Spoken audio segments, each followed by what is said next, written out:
শ্যামসুন্দর ব্লগে আমি শ্যামসুন্দর চায়না ট্যুরে আপনাদের স্বাগত জানাই।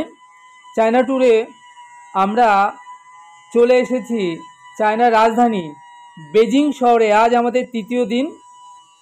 আমরা বেজিং শহরে ভ্রমণ করছি। বেজিংয়ে মোস্ট ইম্পর্টেন্ট ট্যুরিস্ট স্পটগুলো। এখন আমরা দাঁড়িয়ে রয়েছি টেম্পল অফ হেভেন বা স্বর্গ মন্দির, যাকে বলে স্বর্গের বেদি। স্বর্গ মন্দিরে 273 হেক্টর জুড়ে বিস্তৃত দেব দেবীদের আবাসস্থল এটি নিষিদ্ধ শহরের প্রায় 4 গুণ এলাকা জুড়ে বিস্তৃত। চীনের রাজধানী শহর বেজিংয়ে অবস্থিত চীনের ধর্মীয় ভবনগুলির মধ্যে এটি একটি অন্যতম।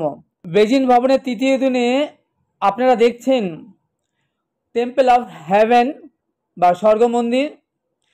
এটার পার্কিংয়ের টিকিট 15 ইউয়ান, আর এই পরিসরটা ঘুরে দেখবার জন্য 35 ইউয়ান, টোটাল 50 ইউয়ান।